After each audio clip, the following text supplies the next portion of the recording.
Hey guys, happy Tuesday. I hope you had a good long weekend and welcome back to our asynchronous class. We're not going to have class until Wednesday in person and with one another. So today is you have your problem set. You have your problem set from the homework you did over the weekend. You watched the video lesson for section 2.1, which was properties of parallel lines and planes. You did your exit ticket. Please check your feedback on Google Classroom. I write feedback to each and every one of you. And if I haven't done it yet, I'm going to be doing that very soon. But anyways, you want to look at your feedback because you're going to jump into the problem set today, which is on section 2.1. So just as a reminder, your problem sets are all listed here. Here, I'm putting up all the homework on this slide. So don't forget that we have a spreadsheet here. I know that one student's on it right now. But if you scroll down and find Tuesday's assignment, it has listed out all the problems you have to do today. Okay, so reminder, turning your notes along with your problem set. So usually this means complete your problem set right below your notes, that you can look at your notes and help yourself get unstuck in case you are not too sure.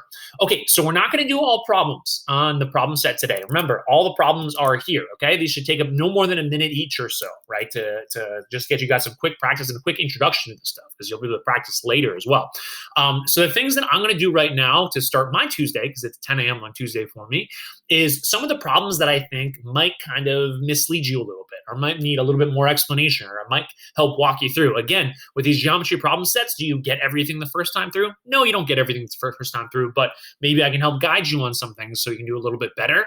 And then you can really refine and focus in when we do homework review on those remaining things that you're not really getting. And then you can ask questions after that, office hours, tutoring, all that good stuff, right? It's all part of the whole process of you finding that beat and getting into the flow and getting this geometry stuff done. Okie dokie here. We're going to do these problems. You have 4 classroom exercises and 4 written exercises. Remember, they take no more than a minute each when you're doing them, but Mr. Ford is going to take them a little bit longer because he explains them too.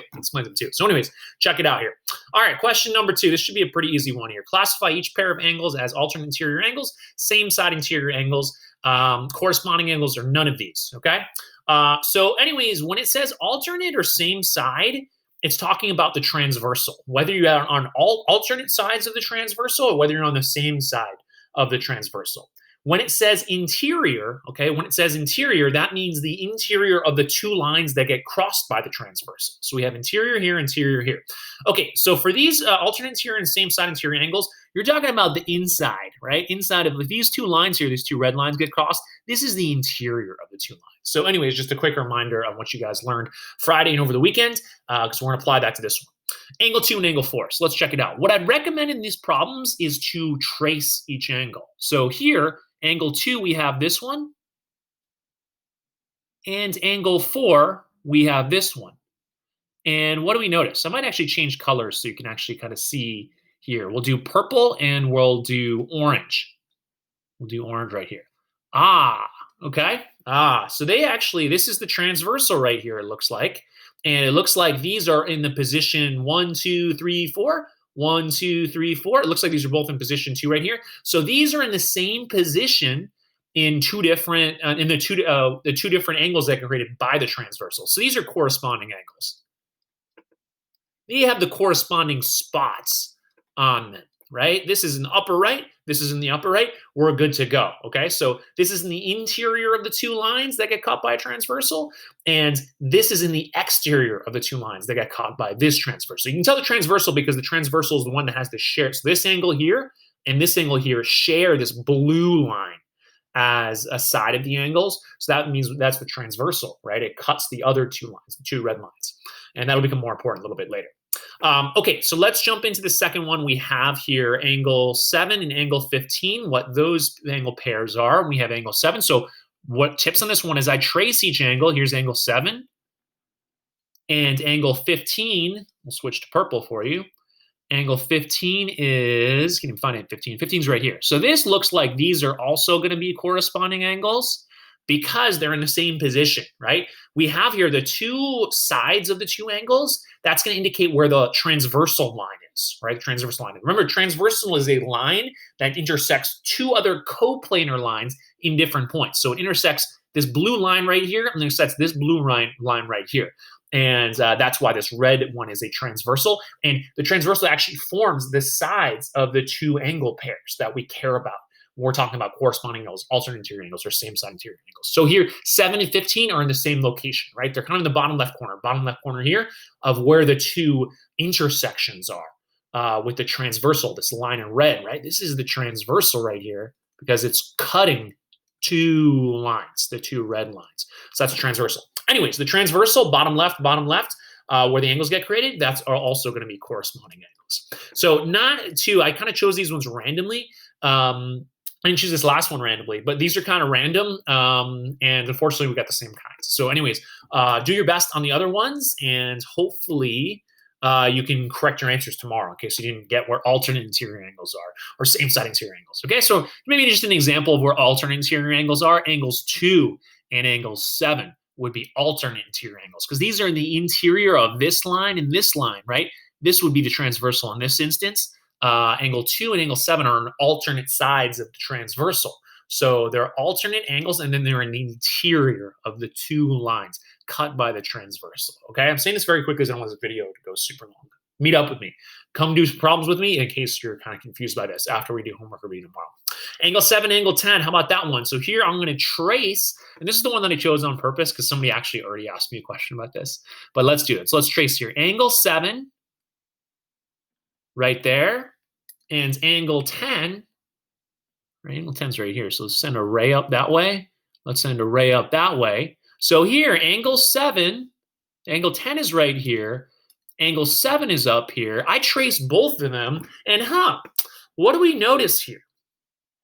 Well, if we think back to the definition of alternate interior angles or same side interior angles or corresponding angles, we will know that those angles are formed when two lines are cut by a transversal, which is also a line, right? A transversal is also a line, but it's just a line that does a particular thing. It's a line that crosses two lines in two different points, right? In different points. So the question is here, these angles here, what are the two lines? What's the transversal? Could these fit the definition of corresponding angles? Could they fit the definition of alternate interior angles? Could they fit the definition of same side interior angles? And the answer is here, no, because this isn't a transversal that creates these two different angles. Is this side of this angle, angle 10, is it also a side of angle 7? No, it's not. This side of angle 10, right? So the angle 10 is boom and boom. Is this side of angle 10, is it a side of angle 7? No, it's not. So none of these sides, right? None of these sides helps form the other angle. So these are completely unrelated angle pairs right here. They're not one of these special angle pairs that happen when we have this transversal situation that intersects two different lines. And this will become important. You might not realize why these angles are important, but there'll be some things we can prove about these angles that are important to getting us to further proofs later in the year. So anyways, this isn't a situation that we're really going to concern ourselves with too much. This angle and this angle, we don't really care about this one right now because we don't know anything else about these lines and what they're doing here. Okay, so this one is none of these.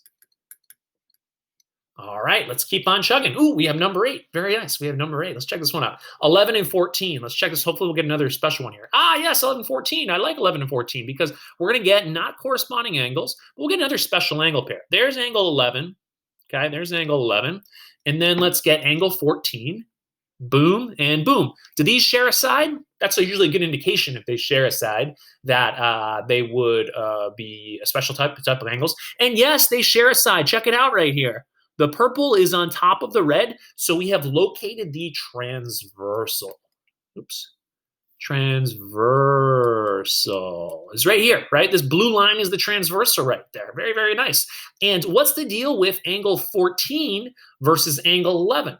Well, angle 14 and angle 11 are on opposite sides of the transversal, so these are definitely alternate angles because they're on alternate sides of the transversal. And where are they located compared to the two lines that are being crossed? This line here, this line in red, and this line here in red is being crossed by the transversal. What is the deal with the location of these angles compared to where these two lines are? They are in the interior. They're wedged in between, okay? Wedged in between. They're inside here. So they're alternate interior angles, alternate interior angles right there. Okay, so we got an example of alternate interior, got two examples of corresponding angles, and then of course same side interior angles. That would be angle 10 and angle 11.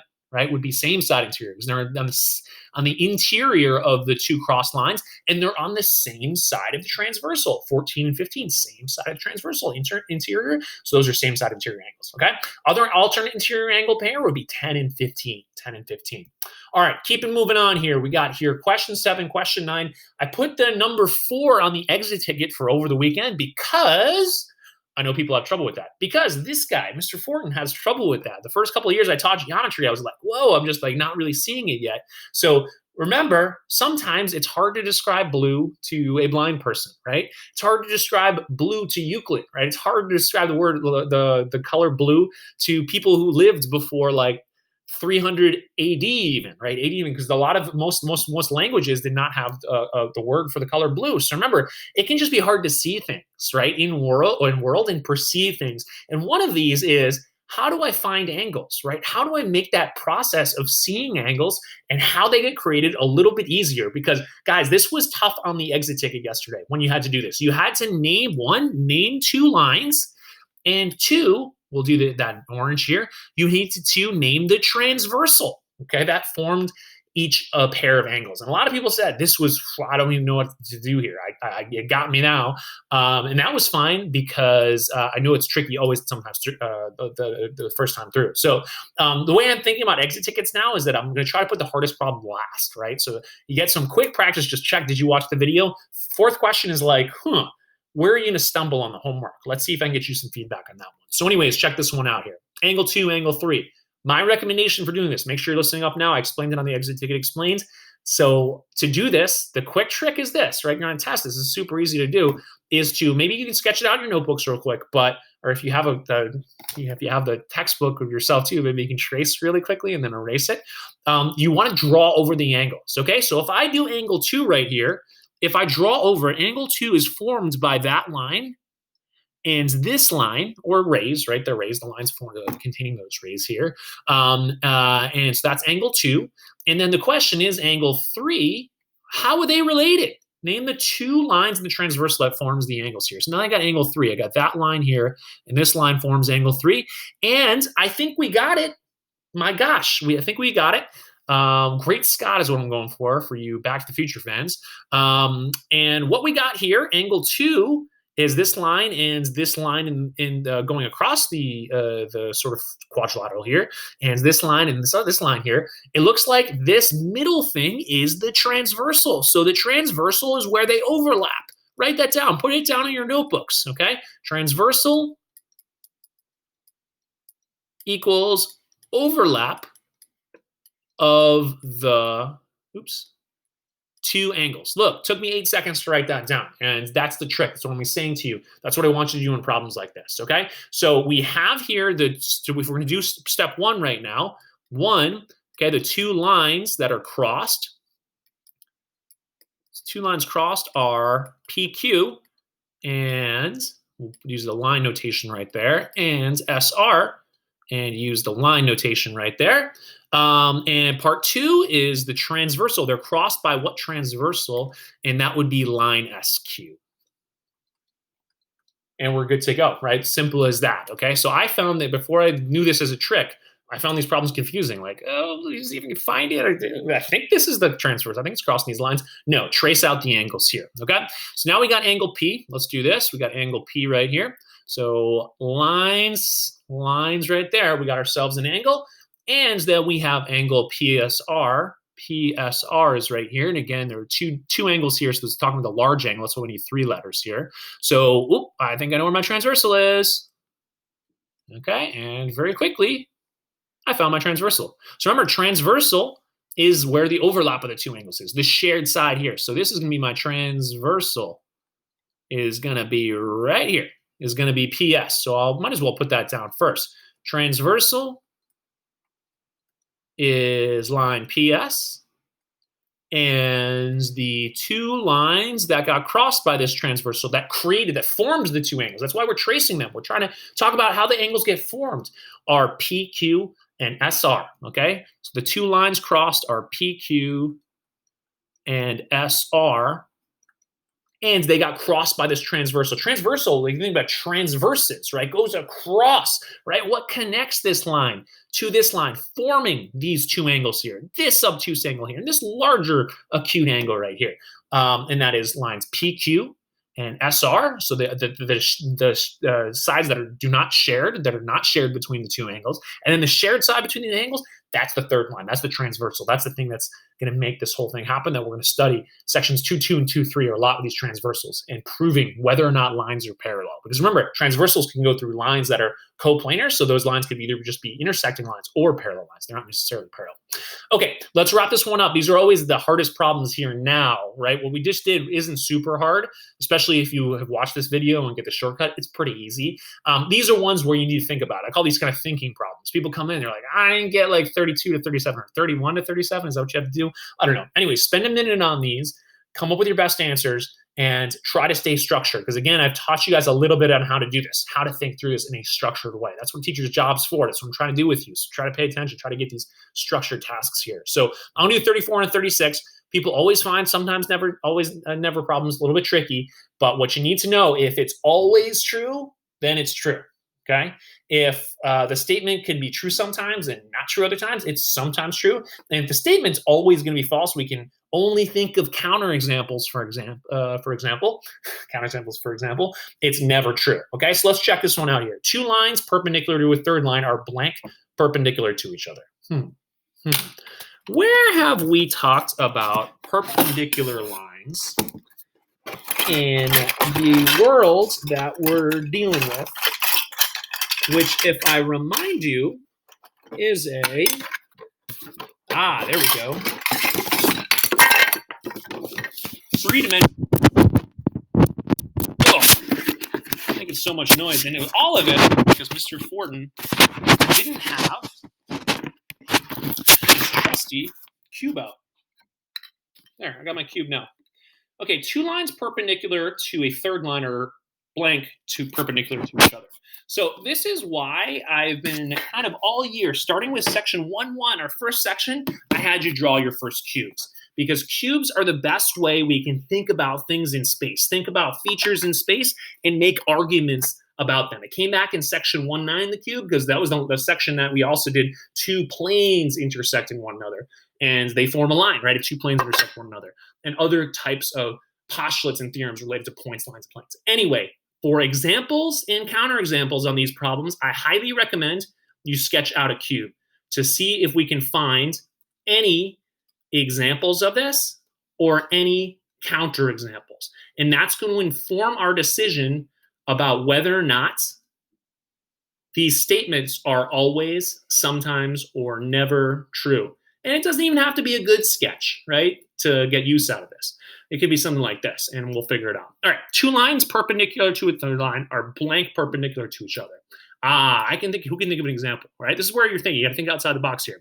All right, I got one line right there. If this is a cube, right, a line right here, that's perpendicular here, right? Look, this is a right angle. And you know what? This is a different line right here, right angle. And on the bottom, is that a right angle? Yeah, it is. Okay, check it out right there. Boom, boom. This is a cube. That's definitely 90 degrees. This is also 90 degrees. Remember, this is coming towards us here. It's going away from us there. Okay, so this has some depth to it because it's in 3 dimensions. Right angle here. And then you know what? We have a third line that would also go through it here and a right angle there. Okay, so because we can think of examples, we know that this is not going to be never true, right? Not going to be never true. Think about that. Because we can think of examples where this is true. Two lines, boom, line 1 and line 2 are perpendicular. Oops, that's the same line. Line 2 are perpendicular to one another. Look, we have the perpendicular symbol right there. And these two lines are perpendicular to one another. And they're also perpendicular to a third line right here. We have this is perpendicular. And then this is also perpendicular. We'd actually at the bottom of this have another perpendicular here because lines 3 and 2 would be perpendicular. Sure, they all work out here. And all these are perpendicular here. Counterexamples, can we think of counterexamples? Well, let's think about this here. Two lines that are perpendicular to a third line are perpendicular to each other. Well, I got a counterexample. Check it out. Boom, boom. Okay, that line is perpendicular to that line, but what about this? Hey now, there we go. So here we have two lines that are perpendicular to a third line. So check it out here, perpendicular here, perpendicular here. The question is, are they perpendicular to each other? Okay, and the answer is no. These are parallel, not perpendicular. Not perpendicular. So we have thought of a counterexample right here. So this is a tricky problem, right, for us non-geometry teachers. So I'm guessing tomorrow you're going to come in, and if your group's got to sign this, you might be kind of confused if you need to watch this video. So this one is sometimes true. And the reason it's sometimes true is because we can think of an example, and we can think of a counterexample, right? At least one example, at least one counterexample. Then there are times where it's true. There are times where it's not true. Sometimes true is our answer for this one here. Let's take a look at this next one. I haven't done these problems yet, so I don't know if I'm going to know sometimes here. Two planes parallel to the same plane are blank parallel to each other. Let's check it out here. Let's get our, you know what to draw. Get a cube going.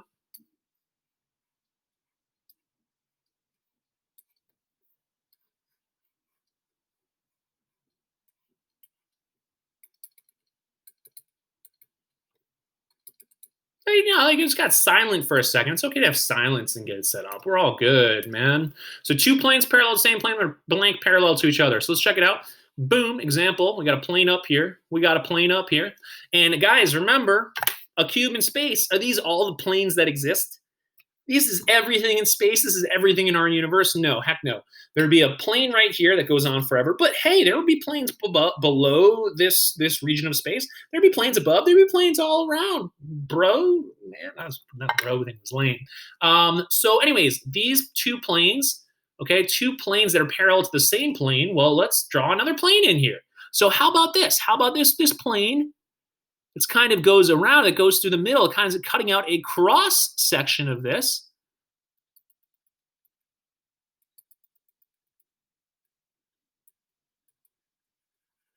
What about a plane that's kind of going, slicing this through the middle? Could be parallel to this, could be parallel. Sure, there could be a plane down here, a plane up here. So this would be a situation where we would have one plane, a second plane, and they're both parallel to a third plane. So two planes parallel to a third plane, or the same plane, are blank parallel to each other. Yeah, they are parallel to each other, right? The top and bottom of the cube definitely parallel to each other. And hopefully you understand this here. If I didn't draw this super clearly, right, there could be another plane down here, right, below this region of space that's parallel to both of these. And these are, of course, parallel to each other. So this is at least sometimes true. Is it always true? Okay, is it always true? Let's check it out here. Two planes parallel to the same plane are blank parallel to each other. This is a good thinking question. Well, let's do the sides here. Let's do this thing here. Let's do this thing here. So remember, planes can't, this is different. Planes can't be skew from one another. And this here, these lines weren't skew. None of those lines were skew. But let's see here. Well, the problem with this is, if I drew the plane here, it would intersect both of them. If I drew the plane back here, it would intersect both planes. If I drew the plane on top, both planes, you know, any of these planes will do this. So if I do it sideways out here, it's going to intersect them both. If I do this plane over here, right, it would intersect them both. So you know what? You know, like this would be parallel to one of them. We can make the argument these are parallel to one another. But if it's not going to touch this one, it's also not going to touch that one. So here we can't think of any counterexamples. There are no counterexamples. I can't think of a single way I can maybe take two parallel planes. I can't introduce a third one, right, that they're both parallel to without them being parallel to each other. So I can't think of a counterexample to this statement here. So two planes parallel to the same plane are parallel to each other. So I'm going to replace the question mark with always. Okay, always. So this would be a theorem, right? This would be a theorem if we could prove it. If we can't prove it, it's just an assumption, right? Because it's just something that we think is obvious, right? Like there's no way, right? There's no way that this isn't true, so we'll say it's always true. So it's as good as a postulate or a theorem right here. Anyways, two planes parallel to the same plane are always parallel to each other. I hope I got that one right. I might take 2 seconds. I might be overlooking something. Sometimes Mr. Fortin has to panic and look in the textbook. What page are we on, guys? Let's check it out. Thank you for watching. You may go now. Yep, this one's always for 36. and 34, boom, sometimes. Okay, so these are tricky problems. You might get a little frustrated when we're going over these for homework tomorrow during the Jamboard. But anyway, it's stuff to think about, and you don't get better if you don't try. So thank you for trying. Email me if you have any questions. I will see you guys tomorrow. Stay enjoying life.